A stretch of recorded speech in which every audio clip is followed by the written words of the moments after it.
Olá você telespectadora, olá você telespectador da TV Cultura Litoral. A partir de agora você acompanha a edição do Opinião Litoral desta sexta-feira. Participam, a gente recebe aqui com prazer, com honra, o deputado federal Kim Kataguiri, da União Brasil, que é candidato à reeleição, e participa também o advogado Roberto Mohamed, que é comentarista do programa. Kim, você pode começar explicando para a gente há quantas anda o movimento Brasil Livre, que foi muito forte na década passada, né? Já ficou no passado, na década 8. Na década passada, mas que continua presente, né? Boa tarde. Continua presente, boa tarde, muito obrigado aqui pelo espaço. Acho que o movimento Brasil Livre para essas eleições vem forte, né? Porque pela primeira vez a gente tem mais de um candidato a deputado federal aqui em São Paulo, né? Eu e o Cristiano Beraldo, 3 candidatos a deputado estadual, e acho que nós vamos eleger todos eles. Temos um candidato a deputado federal também em Santa Catarina, que é o Samuca Chang, com excelentes chances de vencer, e um deputado estadual no Paraná, que é o Bétega, também com boas chances de vencer. Inclusive, hoje nós estamos aqui em Santos para fazer um encontro com apoiadores às 19 horas, né, no Hotel Bourbon. Todo mundo que for do Santos, da Baixada Santista, a gente tem sido muito bem recebido aqui em Santos. Santos, aliás, foi uma das cidades, eu fui votado em todas as cidades do estado, né, porque é um voto de opinião, não é um voto de nicho. Mas Santos, proporcionalmente, né, me deu mais votos do que outras cidades, né? O Kim, a gente tem que falar do MBL porque acima do partido ao qual você está afiliado, você é fruto deste movimento. Perfeito. É um movimento que, teoricamente, seria suprapartidário. Ele teve até, e é muito curioso, eu acho que pouca gente deve ter dito isso para você, mas eu entendo que, por exemplo, mesmo candidaturas que não eram ligadas ao movimento, acabaram sendo fruto disso. Um exemplo disso é a Tabata Amaral. A gente não imaginava ter uma deputada federal tão jovem, vinda também do movimento estudantil, com uma outra corrente, mas que é fruto daquilo que nasceu durante aquele movimento pouco antes da Copa do Mundo em 2018. Desculpa, pouco antes do impeachment, em 2014, na reeleição da Dilma. O MBL, enquanto movimento, você fala, agora vem com mais candidatos. Talvez até por uma opção, concentraram as forças em você e no Mamãe Falei, na última eleição, mas hoje ele abre um pouco mais. Mas enquanto movimento de rua, ele deixou de atuar. Por que você acha que a gente teve, num país tão polarizado como está agora, essa ausência da origem do MBL, que foi colocar as pessoas na rua? Ou a oportunidade não é mais a mesma? O momento assumiu uma postura completamente diferente? O momento assumiu uma postura completamente diferente, mas o MBL esteve nas ruas no dia 12 de abril para pedir o impeachment do presidente Jair Bolsonaro, que, enfim, colocou um petista na Procuradoria-Geral da República. Nós não tivemos nenhuma denúncia, ninguém preso por corrupção graças ao engavetador, que inclusive reclamou recentemente de muitas representações que ele tem recebido. Para quê? Para investigar. Eu sou o autor de muitas dessas representações, né, por diversos escândalos de corrupção que eu tenho visto na Comissão de Fiscalização e na comissão, na presidência da Comissão de Educação, né? Então, PGR, petista, que não denuncia, que não investiga ninguém, né? Um ministro Cássio Nunes do Supremo Tribunal Federal que lutou para soltar o Lula. E aí, quando questionaram o Bolsonaro, ele falou, bom, se é para soltar o Lula, soltou, tá tudo bem, né? Nessa manifestação que a gente fez no dia 12, pelo impeachment do Bolsonaro, a gente não fez antes por quê? Pandemia. A gente não tinha responsabilidade de marcar uma manifestação, uma aglomeração durante o período da pandemia. Passado esse período, a gente organizou essa manifestação e adivinhe só quem não compareceu e boicotou a manifestação? O PT. Porque interessa para o PT ter o Bolsonaro forte candidato para eles antagonizarem com o PT e radicalizarem o discurso. Muitos dos eleitores do Lula sabem que o Lula é ladrão, sabem que ele não é o melhor para o país, mas preferem ele ao Bolsonaro. A mesma coisa o Bolsonaro. Para o Bolsonaro, o Lula é útil porque muita gente, muitos dos meus amigos inclusive, acreditam que com todos os erros, com toda a corrupção, é melhor o Bolsonaro do que o Lula. Então a gente manteve a nossa origem como movimento de rua, mas infelizmente, eu admito aqui, o dia 12 foi um dia pequeno. Foi um dia em que a gente não conseguiu atingir o presidente da República, muito por causa do boicote das próprias esquerdas que não queriam que o Lula caísse. Agora, Kim, você falou que muitos amigos seus preferem o Lula Outros preferem o Bolsonaro. E você? Você prefere quem? Eu não prefiro nenhum dos dois. Eu não me sujeito a votar em nenhum corrupto autoritário. E para mim, ambos são corruptos, são autoritários. O Lula caçou visto de jornalista para sair do país e teve que reverter essa decisão na justiça. Isso é coisa de ditador.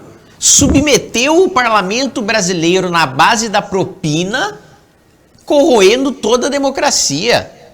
É um sujeito que elogia o maninho do PT, que quase matou um militante pacífico, empurrando ele na frente do caminhão. E depois se diz democrático, depois se diz um cara pacifista. O Bolsonaro, além de todas as traições, falou que ia privatizar, criou 2 estatais, falou que ia fazer reforma administrativa. Eu apresentei uma emenda antiprivilégio para acabar com férias de 60 dias para juiz e para promotor e para que ninguém recebesse mais do que o teto, que eu já acho demais esse teto, de R$39 mil. Consegui as assinaturas, consegui colocar no relatório. Sabe o que o Bolsonaro fez? Bom, se é para peitar Judiciário e Ministério Público, eu tô fora. Vamos enterrar a reforma administrativa. E os juízes vieram protestar contra mim, falando que se acabasse com as férias de 60 dias ia ter um êxodo. Os juízes iam deixar de ser juízes, porque eles estão com depressão, porque eles estão sofrendo com ansiedade. Veja só, a presidente da Associação dos Magistrados teve a coragem de ir para a Câmara dizer que 60 dias de férias é cláusula pétrea, que é inconstitucional você acabar com férias de 60 dias para juiz e promotor. Ah, pelo amor de Deus, gente. E, infelizmente, a maior parte dos deputados e o presidente da República não tem peito para ir no Ministério Público, para enfrentar o Judiciário, porque tem rabo preso. Eu, que não cometi crime nenhum, já tive processo criminal aberto pelo Procurador-Geral da República, que não denuncia e não investiga ninguém. Já teve deputado, vice-presidente do partido do Bolsonaro, pego com R$500 mil, R$1 milhão na mão, gravado pela Polícia Federal, e o sujeito está solto e exercendo o mandato parlamentar. E eu fui investigado, sabe por quê? Porque em vez de gastar o dinheiro público com gasolina, que eu neguei, com auxílio moradia, que eu neguei, com segurança, que eu neguei, minha mãe até me xinga porque acha que eu tenho que ter segurança, carro oficial, tem gente que aluga BMW com dinheiro público, né? Dizendo, mas esse era meu padrão de vida antigamente. Pô, então usa seu dinheiro de iniciativa privada para pagar, não meu dinheiro, né? E aí eu sou investigado por quê? Porque eu contrato a FIP, eu não contratei uma empresa da esquina, eu contratei a FIP, da tabela FIP, da USP, de professores respeitados, para saber qual que é o impacto de emprego e renda que o meu relatório do licenciamento ambiental iria gerar. Mais de 100 bilhões de reais em investimento, 2 milhões e 600 mil empregos. Aprovei na Câmara dos Deputados, tá parado no Senado e eu fui investigado por isso. Já foi arquivado, porque não tinha absolutamente nada de errado. Mas você veja que só de tentarem me prender por fazer o certo, já é uma perseguição política imensa. E aí, tudo que eu sofri, que a minha família sofreu, que eu apanhei na rua de petista e de bolsonarista, eu vou votar em um dos dois? Não vou votar. E você, oposição, a quem quer que vença. E digo mais, eu vou votar nulo e boa parte da população vai votar nulo, e o nulo, branco e abstenção vai ter mais voto do que o Bolsonaro, do que o Lula se forem eleitos. Mas o teu partido tem candidata. Tem candidato e eu não é minha candidata. Eu sou independente, meu partido sabe disso. No momento que eu entrei, eu falei, tem candidato? Tem votação? Se eu sou contra, eu voto contra. Meu partido votou a favor do fundo eleitoral e do fundo partidário. E ainda deu um enquadro, falou, quem votar contra não vai receber. Eu levantei e falei, sou a favor dessa decisão do partido. Quem votar contra não tem que receber mesmo. Votei contra, não recebi. Eu podia agora, com o mandato, ter 3 milhões de reais e 300 mil reais que me foram oferecidos pelo partido. Eu neguei e estou fazendo vaquinha porque eu acredito que a política, se você vai abrir aqui na televisão, você vai abrir uma empresa de jornalismo, o governo vai te dar dinheiro para você fazer isso? Não. Você vai pegar um empréstimo com amigos, você vai pegar o dinheiro seu, você vai para o banco. Por que o político não pode fazer a mesma coisa? Não pode ter doação, não pode ter voluntário. Eu tive doação, eu tive voluntário. Eu não sou rico. Tenho um pai metalúrgico, uma mãe dona de casa, que vendia Avon, que foi garçonete, que quando tinha 7 anos de idade catava pimenta. Tinha um vô agora que morreu por pai de mãe, que até o final da vida catava latinha, que, veja só, alugava a própria cama para usar de motel. De tanto a situação dele era tão ruim que ele pegava a própria cama e alugava o pessoal usar de motel. E aí falam, quem é pobre não tem chance. Se tiver voluntário e representatividade, tem chance sim. Eu fui o 4º mais votado do país sem dinheiro público e com voluntário. Eu quero puxar essa deixa que você colocou agora, que é uma coisa curiosa em relação à Câmara. E a gente tem que falar muito da Câmara porque lá é o coração dos problemas que o país tem. É pela omissão. Se hoje se fala em judicialização da política, é porque tem senador e deputado que todo dia atravessa a rua para protocolar alguma coisa no Supremo porque é incapaz de defender na própria casa onde ele está. Concordo plenamente. A gente teve um fenômeno em 2018 que transformou o PL no catalisador dos votos do Bolsonaro como a figura do anti-PT. Foi isso que o elegeu. PSL. E aí você teve aquele fenômeno em São Paulo do Eduardo Bolsonaro e da Joyce, que acabaram fazendo uma bancada gigante no Estado. Perfeito. E tem uma curiosidade que diz respeito à Assembleia Legislativa, que foi a Janaína Pascoal, que poderia ter saído a deputada federal, talvez não tivesse noção da força que ela representava eleitoralmente, o que explodiria o partido, mas ela fez quase que o mesmo fenômeno na Assembleia, inclusive levando gente como esse boçal que ofendeu a Vera Magalhães, que elogia skinhead. Algo impensável num mundo como o de hoje. Todo mundo tem o direito de ser boçal, mas não ignorante a esse ponto. Esse ano nós vamos ter uma característica completamente diferente, Kim. Por quê? Os bolsonaristas, o pessoal do Bolsonaro, pulverizou entre 3 partidos. E que não estão federados. Perfeito. Então, por exemplo, a gente tem um candidato aqui da região, que é um candidato mais, como você usou a expressão de opinião, é um candidato, nós chamamos de corporativista, porque ele representa um nicho, que é o Sartori, que foi presidente do Tribunal de Justiça, que vai ter voto provavelmente no estado inteiro. Mas tem um problema, é bolsonarista e está em outro partido. Certo. E não vai ser beneficiado pela onda Eduardo Bolsonaro, nem Ricardo Salles, que é onde eles apostam nessa eleição para substituir a Joyce. O União Brasil, ele acabou concentrando uma fatia bilionária do fundo eleitoral, justamente porque ele é o sucessor do PSL ao se fundir com o DEM. Isso. Provavelmente essa bancada não vai se repetir, porque o PL vai capitalizar um pouco isso, mas também muito bolsonarista que está no Republicanos e está no Avante também não vão capitalizar isso. Você acha que a gente tem a possibilidade de ter o mesmo grau de renovação que a gente teve em 2018, que foi histórico, porém, qualitativamente, muito pouca diferença fez? Ou a gente até tem a possibilidade de uma renovação um pouco menor em números, mas com mais qualidade diante dessa, eu acho que foi falta de competência na montagem da engenharia eleitoral? Nenhum nem outro. Eu acho o seguinte, esta Câmara não vai se renovar. Eu concordo com você que se renovou muito com quadros péssimos. É gente assim, vou ser muito claro e muito direto. Gente que não lê projeto, que chega no plenário, ora, orientação do partido. Como o meu líder votou, eu vou votar. De nome de rua até reforma da Previdência, o cara não leu nada. Nada. Gente que foi puxada com 20, 30, 40, 50 votos dentro dessa chapa bolsonarista, absolutamente incapaz. E gente agora recebendo dinheiro do orçamento secreto, envolvido em escândalo de corrupção. Então é uma renovação dessa parte do parlamento que foi pior do que quem já estava. E não acho que vai haver renovação agora, porque orçamento secreto. Bolsonaro deu 20 bilhões de reais pra gente fazer campanha e desviar dinheiro público. Então o Centrão vai continuar e vai se fortalecer. Veja só um dado.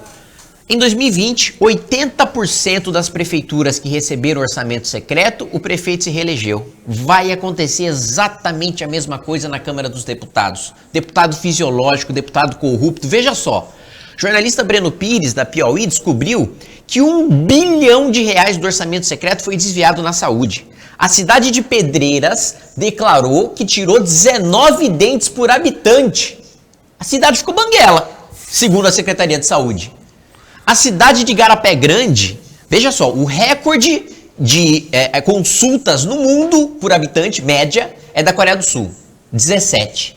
Igarapé Grande fez 34 por habitante. Nós temos o dobro da Coreia do Sul em Igarapé Grande. O cidadão de Igarapé Grande, meu amigo, vai bater o recorde mundial de longevidade. 120 anos, 130 anos, é assim, bizarra a corrupção que a gente tem. Então, eu digo pra você, o parlamento não vai se renovar e vai ser pior.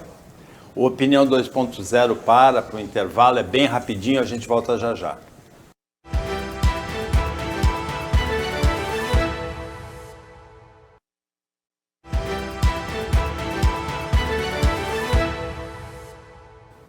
Voltando com o Opinião Litoral desta sexta-feira, Roberto Mohamed participa e a gente tem a honra, o prazer de receber o deputado federal pela União Brasil, Kim Kataguiri. Kim, você falou no bloco anterior do orçamento secreto 20 bilhões. A cifra que eu tinha era de 16 bilhões. Mas explica pra gente como é que funciona a maracutaia do orçamento secreto. O orçamento secreto é o seguinte, né? Você tem 20 bilhões de reais, né, de emendas parlamentares, ou seja, de dinheiro que o deputado tem o direito de indicar para o seu estado para fazer uma creche, para fazer um hospital, para fazer... Enfim, pode ser para outro estado também, né? Pode ser para outro estado. Aí você sabe que o cara é ladrão. Que aconteceu de deputado paulista indicar em Santa Catarina, trator, não foi? Isso, porque é o seguinte, se você representa São Paulo, você tem emenda, você manda para outro estado, meu amigo, isso tem um nome muito claro, lavagem de dinheiro. O cara tá lá, manda para uma prefeitura, recebe um rebote, que a gente chama de 30, 40 mil, de 30%, 20%, e põe esse dinheiro no bolso. E no orçamento secreto não tem como saber quem indicou, não tem como saber para onde foi. É assim, um escarnecer da República. E eu tenho esperança, agora com a Rosa Weber na presidência do Supremo Tribunal Federal, que esse orçamento seja considerado inconstitucional. Então, como é que está a ação declaratória? Então, a ação está nas mãos ainda na relatoria da Rosa Weber. Agora, na presidência, ela tem o poder de pautar. E eu espero que no final do ano o Supremo declare inconstitucionalidade. Porque contraria o princípio constitucional da publicidade. Exatamente. Publicidade, probidade, né, impessoalidade. Todos os princípios da administração pública foram contrariados. Agora, é só Centrão ou tem parceria do governo Bolsonaro? Não. O governo Bolsonaro, como o próprio Bolsonaro diz, ele é o Centrão. Sem a anuência dele, isso não teria acontecido. O primeiro, assim, ele vetou o orçamento secreto. Depois ele fez um acordo para ele mesmo mandar o orçamento secreto com valor menor. Mas quem assinou o projeto que criou o orçamento secreto foi Jair Bolsonaro, foi ministro da Casa Civil, que nem lembro quem foi na época, que já trocou tanto, e ministro da Economia, Paulo Guedes. Então, tem dedo direto no Bolsonaro. Tanto que, qual que é o critério para você receber o orçamento secreto? Votar com o governo. Por que eu não recebo orçamento secreto? Porque eu não voto com o governo. Eu vejo o Arthur Lira no telefone, no meio da sessão, falando, ó, não votou, vamos cortar a emenda. É assim que funciona. A sobrevivência de gente como Eduardo Cunha, do Lira, em relação ao Congresso, essa articulação do trabalho interno, e isso justifica a gente ter essas figuras escrotas como presidentes de poder, que hoje, quando você olha para o Congresso dentro do teu perfil, porque eu ainda quero acreditar que existem políticos honestos. Existem. Você acha que esta bancada, nós estamos falando de 500, e aí eu vou incluir o Senado, tá? Nós estamos falando aí de menos de 598, se não me engano, a soma dos dois. Não sei que eu sou do direito, eu sou ruim de matemática. Estamos mais ou menos falando de quantas pessoas que o povo poderia dizer, pelo menos tem 30, 40, 50 votos contrários a isso aqui. Independente do situação votando contra, a oposição votando contra. Aqueles que votam por uma questão de sinceridade política. Somam quantos no Congresso hoje? São 594 no total, na verdade. 81 senadores e 513 deputados. Eu diria 80. Eu acho que a gente está bem. 80. 10%? 80.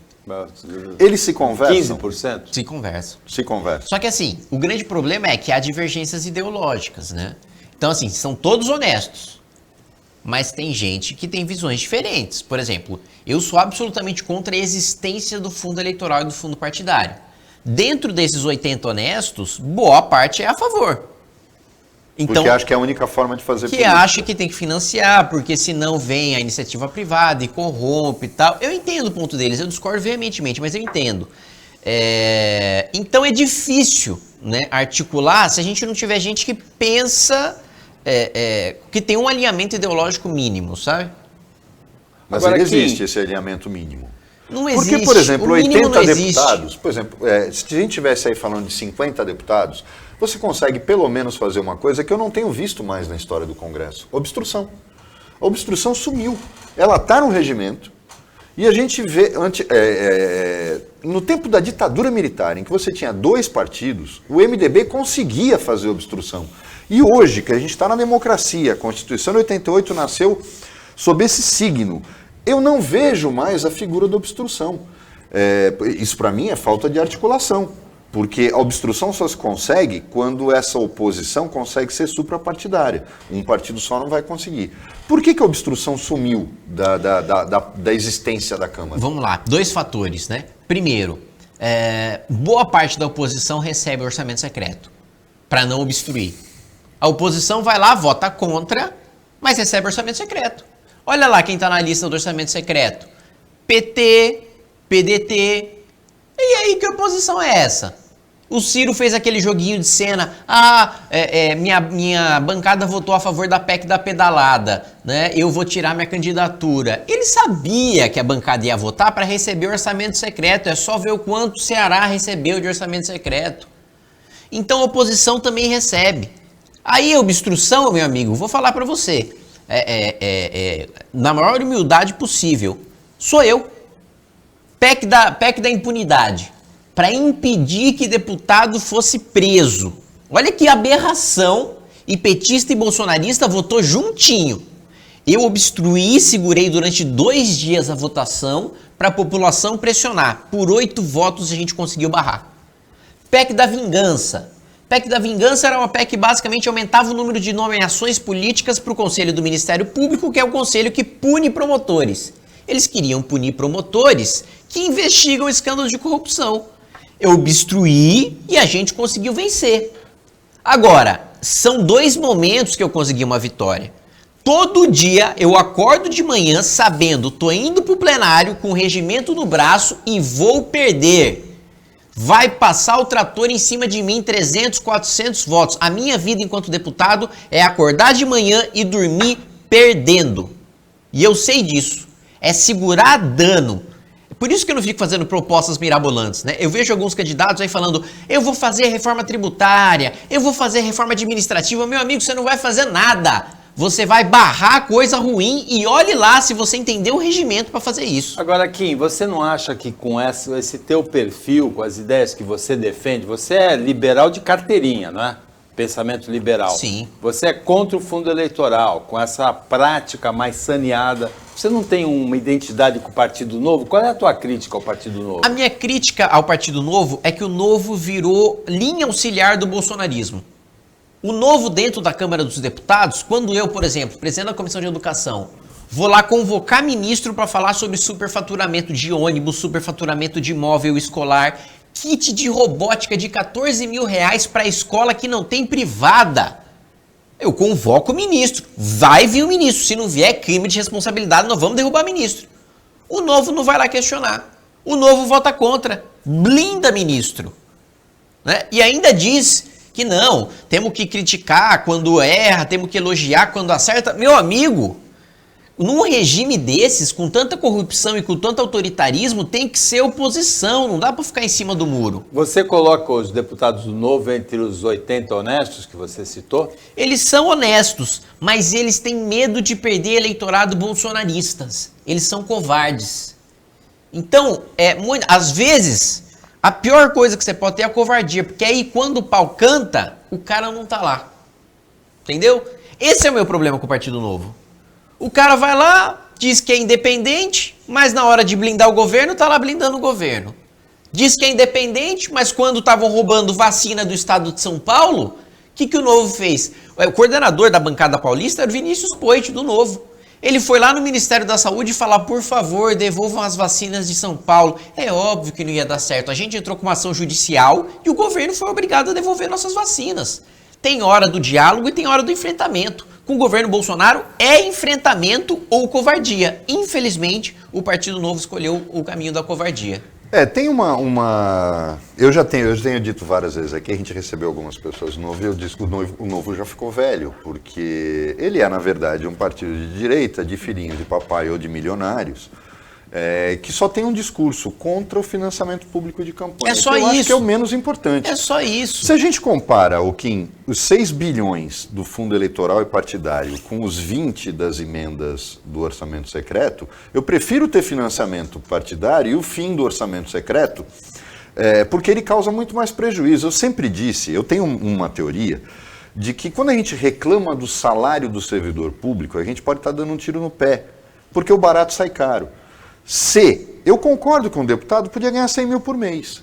Mas se ele fosse pego num único caso de corrupção, perdia o mandato e era preso. Se você tivesse esta compensação, a gente não estaria tão preocupado com o salário. O problema é que os caras, além de ganharem mais do que a média mundial, que considera que 20 vezes entre o menor salário pago num país e o maior salário num país é razoável, no Brasil é uma coisa absurda, aí você gera distorção como essa do judiciário. Isso. Ninguém consegue mexer. Não há explicação plausível para um juiz ter 60 dias de férias, mais recesso e mais férias forenses. Isso é uma coisa absurda. Quando na pandemia, tem juiz que até hoje, acabou a pandemia, mas menos para ele vai uma vez por semana no fórum. Isso. Eu não sei porque que eles estão tão estressados ou pensando em se matar, sinceramente. Não, exato. E eu vou dizer para você, eu discordo quando você fala que o deputado podia ganhar 100 mil reais. Mas eu entendo que você também complementou dizendo, aqui recebe muito mais do que a média mundial. Para mim, é absolutamente imoral num país tão pobre e miserável como o Brasil, porque o Brasil é o seguinte, é um país rico que tem 5 trilhões de orçamento, 5 trilhões de orçamento, com um povo pobre. Isso é bizarro. Por quê? Vai para a elite do funcionalismo público esse dinheiro. Plano piloto de Brasília, onde eu moro, onde moram os deputados, os ministros, a elite do funcionalismo público. O IDH é maior do que da Noruega. O SUS lá funciona. O SUS da Câmara, eu vou lá, sou atendido na hora, os médicos são maravilhosos, me atendem muito bem, não tem fila. Creche, ótima qualidade. Segurança, meu amigo, você pode andar pelado lá na rua, tranquilíssimo. Mesmo assim a tua mãe reclama? Não, ela reclama quando eu vim para São Paulo e querem me matar. É uma ilha de fantasia. E é imoral um sujeito ganhar 30 mil reais. Eu acho que o deputado tem que ter um bom salário. Eu acho que o juiz tem que ter um bom salário. Eu acho que o promotor tem que ter um bom salário. Né? É gente que está lá para gerir o país, que tem uma responsabilidade grande. Agora, num país tão pobre quanto o nosso, pagar tanto para deputado, pagar tanto para senador, pagar tanto principalmente para juiz, você tem uma noção? Mais de 8 mil, como diria, não sei se vocês pegaram essa ou já viram alguma coisa disso, no Dragon Ball, que é um anime, tem uma hora que o sujeito vai lá ver o poder dele e fala, caramba, o poder dele é de mais de 8 mil. São mais de 8 mil juízes que ganham 100 mil reais por mês. 100 mil reais por mês. Aí vem a juíza, veio a presidente dos magistrados da Bahia. Sabe o que ela falou? O juiz não pode andar na rua de chinelo, xexelento. Por quê? O que o cidadão vai pensar de um juiz que está de chinelo? Não vai respeitar. O que o cidadão vai pensar de um juiz que está lá no Uno? Não vai respeitar a justiça. O juiz tem que estar com um terno caro, alinhado, importado. Ela ainda falou, é caro importar sapato. Aí, meu amigo, dá vontade de fazer coisas que eu não falo porque é quebra de decoro.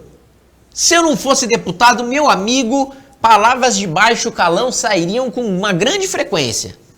Porque é de indignar você ver um sujeito falar, não, tem que ganhar 100 mil mesmo, porque o juiz tem que estar arrumado, que a população... Se eu ver um juiz de cueca, de chinelo na rua, eu tô pouco me lixando, eu quero saber se tem fundamentação a decisão dele. É isso que eu quero saber. Enfim, desculpa... Não, eu até tomando tempo de vocês, não, porque é um negócio que mexe, e eu acho que a população perdeu isso. E que eu acho que perdeu a capacidade de se indignar. Aceita um negócio desses.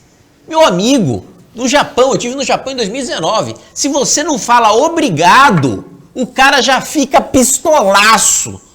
Aqui não, esbarra em você, derruba sua mochila, você pega o metrô lotado, sua mochila ficou para fora, é um caos. E ninguém mais se indigna. Todo mundo acha normal. E em Brasília, por que dizem que Brasília é uma máquina de moer gente? Porque você fica cínico. Você vê o absurdo todo dia que você fala, é um absurdo, é isso aí.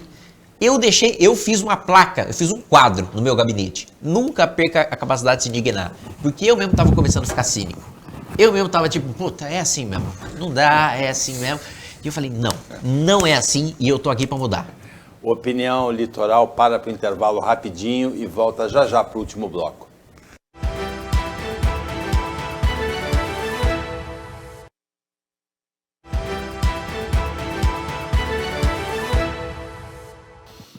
Voltando para o último bloco do Opinião 2.0, nesta sexta-feira participam o Roberto Mohamed, comentarista do programa, e o deputado federal Kim Kataguiri, do União Brasil, candidato à reeleição.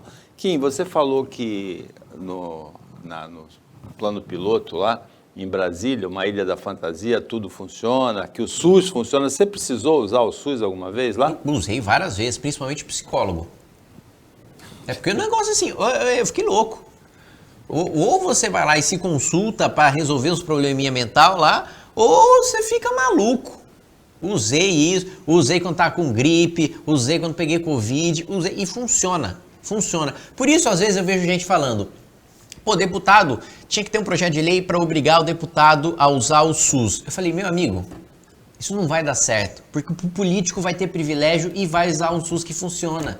É assim, tudo no Brasil tem esse jeitinho, tem esse patrimonialismo histórico, sabe? Vocês devem ter lido Raízes do Brasil, né? É confundir, é histórico, tá na nossa essência. O político acha que o poder e o dinheiro é dele e a população mais pobre acha que o poder e o dinheiro é do político. Então ele leva uma quadra lá com o dinheiro de imposto do mais pobre e o mais pobre não sabe e fala, esse político tá trabalhando. E na prática, o político que mais leva a obra é quem mais vende voto lá pro Planalto. Uma vez o político do MDB chegou assim pra mim no primeiro ano de mandato. Falei, cara, e aí, de que lado vocês estão nessa votação? Aí ele falou, Kim, você precisa entender uma coisa, o MDB é um partido muito coerente. Ele sempre tem lado, o do governo. Eu falei, Agora, Kim, você tem a mão rabiscada aí? É cola, que nem o Bolsonaro É pra lembrar primeiro do evento, que vai ter agora às 19 horas, vai ser no Hotel Bourbon, para quem quiser comparecer aqui em Santos, e é basicamente isso. E já tá tudo apagado. Deu pra ler ainda. Eu vou só relatar 2 fatos aqui da região para chegar na pergunta que a gente tem que fazer. Perfeito. Durante essa campanha eleitoral, é normal os prefeitos, ou quando apoiam o seu deputado federal, ou quando são ex-prefeitos e elegeram seu sucessor, falar muito de saúde e educação. E o que eles mais gostam é inaugurar hospital, construir pronto-socorro, construir escola. E aconteceu ontem uma briga que me estranhou não sair no jornal, no tal de Upa-Samambaia, na Praia Grande. As pessoas esperando mais de 1 hora para serem atendidas. Uma mulher teve um surto e invadiu a sala do médico. Ele estava brincando com a caneta e as pessoas 1 hora esperando e não chamava ninguém na sala. Aí ele, vendo que a coisa ia pegar, porque aí as pessoas ficaram revoltadas, ele fugiu pela porta dos fundos, só que só tinha ele. Então ele já não estava querendo atender, aí ninguém foi atendido, quebrou, chegou polícia e tal. Um outro ponto é a questão das escolas. A gente vê São Vicente, por exemplo, um prefeito que inclusive apoia uma deputada da região que é do partido dele, que é de fora, não é da região, não tem vínculo nenhum com a cidade, que fez uma licitação para alugar um carro para a secretária de educação dele, porque ela, tadinha, ela mora em Guarulhos e ela é secretária em São Vicente, então ela tem que se deslocar num carro com ar-condicionado e a prefeitura pagando. As escolas não têm torneira, as escolas não têm ar-condicionado, mas ele diz que está construindo ele não arruma as que ele tem e tal. E faz. O resumo da ópera é o seguinte, eu sempre entendi e sempre defendi que não falta dinheiro para saúde e educação no Brasil. Os orçamentos são milionários. Uma coisa é uma tabela SUS que é completamente defasada e é vergonhosa. Mas a Meu amigo, verba... deixa eu te falar uma coisa, te interromper.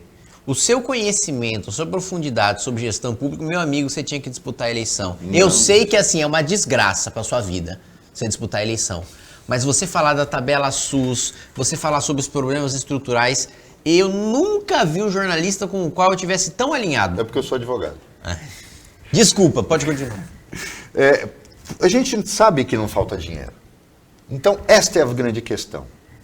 Novamente, eu sempre pergunto de futuro para você, porque eu acho que aquilo que eu imagino que deva ser um político é exatamente o seu comportamento. Não é o cara que está preocupado com a verba para o hospital tal, a verba, eu trouxe 50 mil para a creche tal, eu trouxe 100 mil para o hospital. Isso é coisa de político medíocre. A nossa região, por exemplo, só tem político medíocre. Porque o único trabalho que todos eles tiveram foi trazer verba.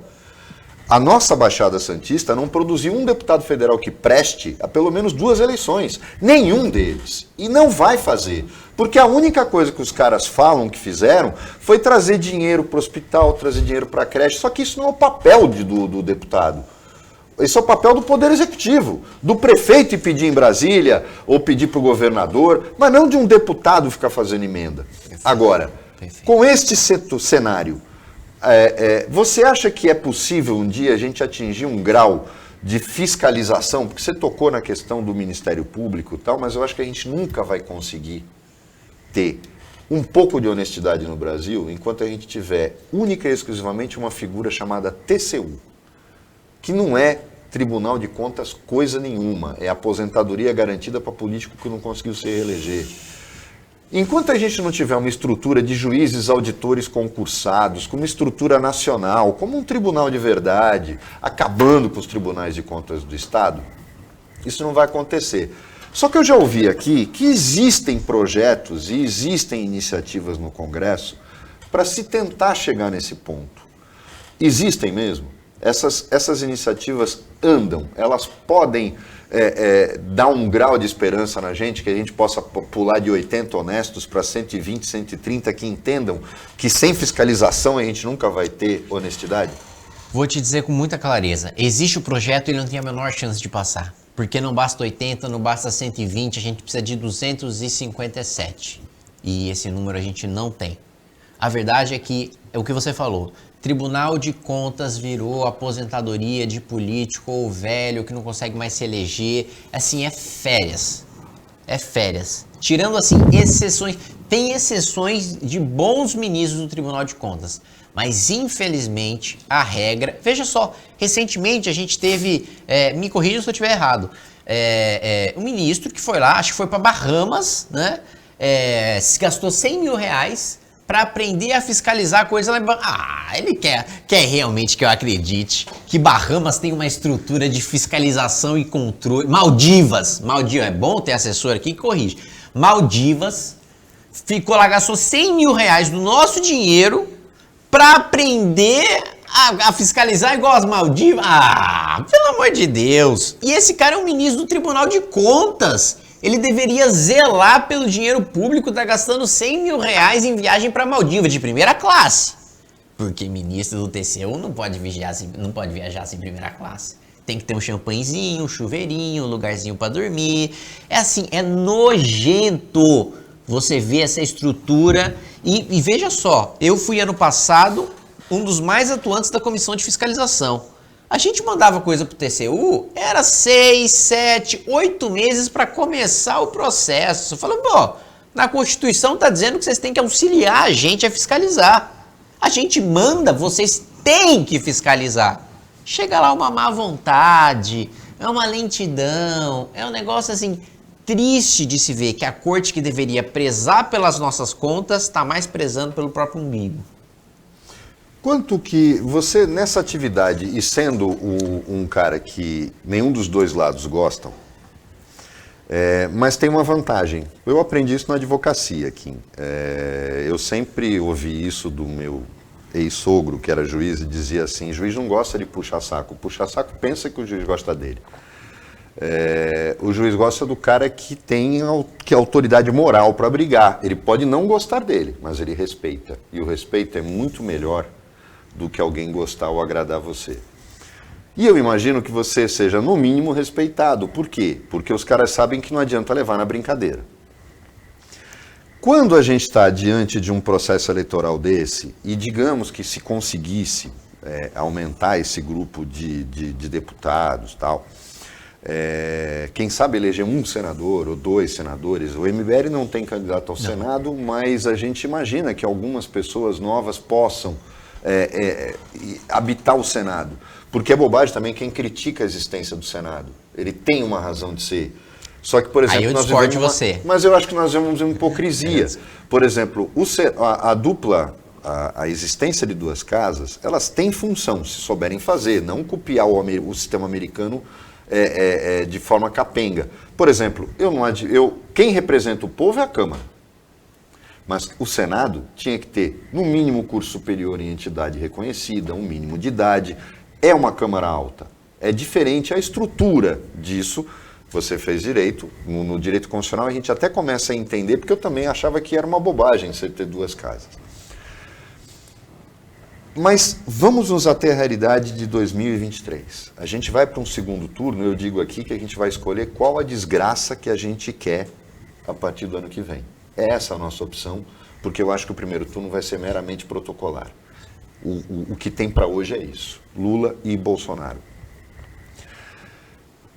Eu acho que você é um deputado que já cravou na imagem, principalmente da garotada que quer, do pessoal mais jovem que quer mudança, que não quer o deputado que arrume emenda, não quer o deputado que arrume reforma para alguma coisa, que dê jogo de camisa para time de futebol. O teu eleitorado é aquele que quer isso, o cara que vai lá brigar. E se porta como uma torcida. Eu imagino que o teu eleitorado é meio que uma torcida. Diante deste quadro de um dos dois, a gente ouve a imprensa falar muito que os danos à democracia estão nos 2 lados. E eu acho que foi brilhante o que você falou no primeiro bloco, que ficar acreditando ao Bolsonaro os atentados ao regime democrático é a coisa mais mentirosa que eu já ouvi na vida. Bolsonaro fala muita bobagem, mas faz muito menos. O Lula efetivamente atentou contra a democracia várias vezes, como na ideia de criação do Conselho Federal de Jornalismo, que era, na verdade, uma forma de censura e de punição de jornalistas que se revoltassem contra ele. Quem inventou o Globolixo não foram os bolsonaristas, foram os petistas. Petistas, perfeito. A Veja foi usada pelo PT para fazer denúncia no governo Fernando Henrique, mas depois ela passou a não prestar quando começou a denunciar o governo. Perfeito. Você acha, do fundo do teu coração, que a partir de 2023, tanto faz qual dos dois ganharem?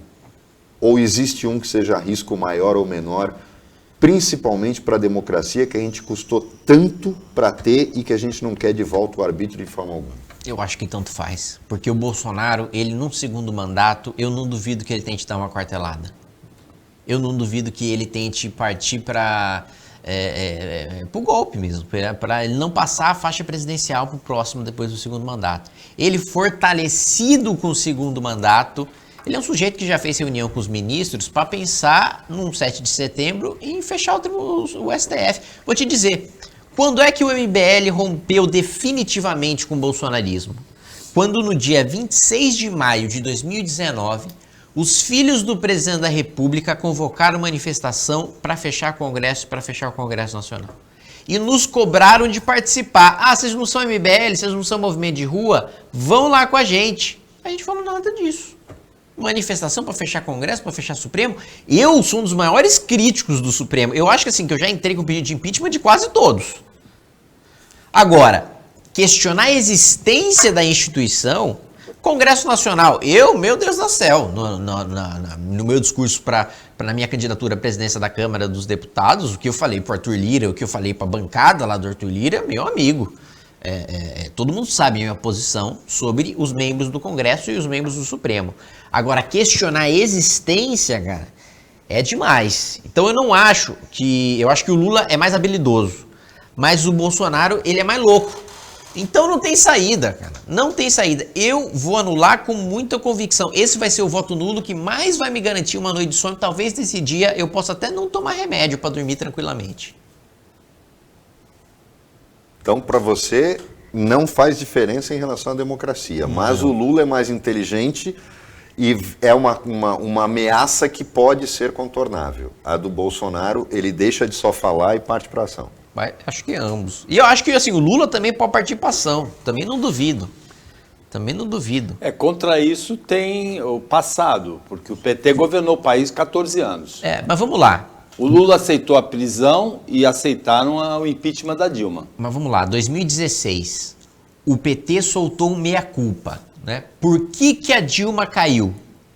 E aí, em 2016, qual foi a conclusão do PT? Primeiro, a gente não censurou a imprensa, a gente não criou o tribunal administrativo para rever a opinião dos jornalistas. E segundo, terceiro, tem 3 pontos, aliás. Segundo, a gente não mudou o currículo das Forças Armadas para estarem alinhadas com o nosso pensamento. E terceiro, a gente não promoveu os generais corretos. Ou seja, basicamente o PT chegou à conclusão de que a Dilma caiu porque ela não teve condição de dar um golpe de Estado. E vamos lembrar, eu estava em Brasília nesse dia. A Dilma consultou as Forças Armadas para decretar estado de sítio. Só não decretou estado de sítio porque as Forças Armadas não deram respaldo. Então essa história que eu vejo muito a imprensa falar do Lula democrata, do Lula razoável, meu amigo, o Lula vai vir com sangue no olho de se vingar de todo mundo que foi lá derrubar a Dilma, de todo mundo que foi lá colocar ele na prisão. Veja só o nível que chega o PT. Eu, com 17 anos de idade, fui investigado pelo ministro da Justiça do governo Dilma para saber se tinha alguma coisa contra mim. José Eduardo Cardoso? José Eduardo Cardoso. A Dilma deu essa ordem. Eu estou entrando com habeas data para saber quais foi a informação que tomaram de mim. A Justiça está negando repetidamente. Mas assim, um menino de 17 anos, colocar o ministro da Justiça para investigar. Eu fui atropelado por um membro do MST. Ameaçaram a casa da minha mãe, descobriram o endereço, divulgaram, eu tive que trocar ela de endereço. Aí vem falar que o Lula é democrata. Não, me desculpa. O Lula, se ele pudesse, ele dava golpe de Estado, sim. Ele tem uma pauta autoritária, sim. Veja o programa de governo do Lula. Ele fala em indicação política para o Ministério Público, não para a chefia, não para a PGR, para a base. Ele fala em indicação política para o judiciário, a democratização com cota para mulher, para trans, para negro, para a base do Ministério Público e do Judiciário. Ele fala em criar conselhos paralelos com poder de deliberação do Congresso Nacional. Isso é coisa de ditador. E aí vem falar que ele é o democrata, a imprensa vem falar que, grandes setores da imprensa vem falar que não, que ele tá razoável, que tem o Alckmin, que não sei o que ela.